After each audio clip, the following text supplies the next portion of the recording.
स्वागत है दोस्तों आपका एक बार फिर से नए ब्लॉग में। आज का दिन बेहद खास था और उतना ही भावुक भी। शाम होते ही समय आ गया था बप्पा को उनके स्थान से उठाने का। मैंने दोनों हाथों से धीरे धीरे गणेश जी को उनके स्थान से उठाया। उस पल दिल में एक अजीब सी कसक थी, जैसे परिवार का कोई अपना हमें छोड़कर जा रहा हो। जैसे ही बप्पा मेरे हाथ में आए, मैंने सर झुकाकर उनसे दिल से क्षमा मांगी। कहा, बप्पा अगर मुझसे पिछले दिनों में कुछ गलती हुई हो तो मुझे माफ कर देना। और उस पल मैंने एक शपथ भी ली कि आने वाले पूरे साल में मैं अच्छे काम करूंगा और बड़ों को इज्जत दूंगा और छोटे बड़ों के साथ सबके साथ प्यार से रहूंगा। और फिर उसी समय मेरे बड़े भाई आगे आए। उन्होंने भी पूरी श्रद्धा से बप्पा को अपने हाथ में थामा। उस पल उनका चेहरा साफ दिख रहा था कि उनके दिल में कितनी श्रद्धा और भावुकता थी।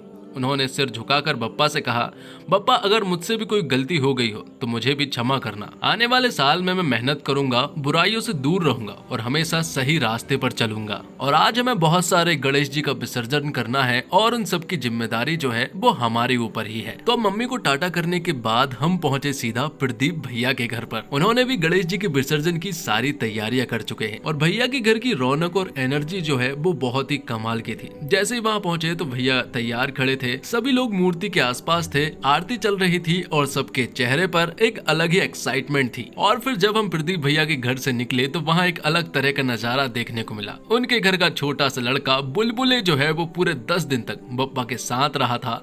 तो आज उनके जाने पर वो बहुत रो रहा था। उसके आंसू देखकर सभी लोग जो है वो सोच रहे थे कि आखिरकार ये बप्पा से कितना प्यार करता है, क्योंकि बच्चों के लिए तो बप्पा एक दोस्त की तरह होते हैं जिनसे बिछड़ना बहुत मुश्किल लगता है। तो अब शुरू हुआ असली सफर। बप्पा को संभाल कर बाइक पर रखा गया और हम 5 लोग अपनी बाइक से तैयार हो गए। और जब रास्ते में थे तो रास्ते भर गणपति बप्पा मोरया अगले बरस तू जल्दी आ की गूंज सुनाई दे रही थी। शाम का वक्त था, ठंडी हवा चल रही थी और ऐसा लग रहा था जैसे पूरा शहर बप्पा को विदा करने के लिए निकल पड़ा हो। और फाइनली हम नर्मदा नदी के घाट पर पहुंच गए और वहां का मंजर देखकर एक अलग तरह की खुशी मिली, क्योंकि हर तरफ बप्पा ही बप्पा थे। कोई ढोल बजा रहा था तो कोई आरती कर रहा था। लोग आखिरी बार अपने गणपति बप्पा के दर्शन कर रहे थे, उनके चरणों में फूल चढ़ा रहे थे। उस भीड़ में एक अजीब सा सुकून था, जैसे सबके दिल एक सुर में बप्पा को कह रहे थे, गणपति बप्पा मोरया अगले बरस तू जल्दी आ। तो अब वो वक्त आ गया था जिसका इंतजार तो सब करते हैं, लेकिन दिल कभी नहीं चाहता कि ये पल आए। फिर हम सभी ने मिलकर बप्पा को एक आखिरी बार प्रणाम किया,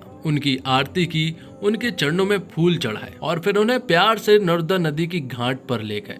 एक भैया ने बहुत ही प्यार से बप्पा को अपनी गोद में उठाया और बड़े ही संभाल कर उन्हें नर्मदा जी के पानी में उतारा। उस वक्त ऐसा लग रहा था जैसे माँ अपने बच्चे को सुलाने के लिए पालने में डाल रही हो। ना कोई शोर, ना कोई जल्दी, बस एक शांत और पवित्र सा पल। पानी में जाते ही बप्पा का चेहरा और भी ज्यादा रोशन लगने लगा, जैसे खुद कह रहे हो, रोना मत, मैं फिर आऊंगा। और फिर आखिर में सभी लोगों ने हाथ जोड़कर प्रार्थना की कि अगर कोई भूल हमसे हो गई हो तो कृपया क्षमा कर देना। अगली साल और ज्यादा प्यार और भक्ति के साथ आपका स्वागत करेंगे। तो बप्पा के विसर्जन के बाद भाई ने पूरे घाट पर प्रसाद बांटा। सभी लोग जो है वो प्रसाद ले रहे थे और ऐसे फेस्टिवल में सभी का साथ रहकर सभी को खुश देखना बहुत अच्छा लगता है दोस्तों। इसी के साथ ये ब्लॉग यहीं पर समाप्त होता है। जय हिंद, जय भारत, जय श्री राम।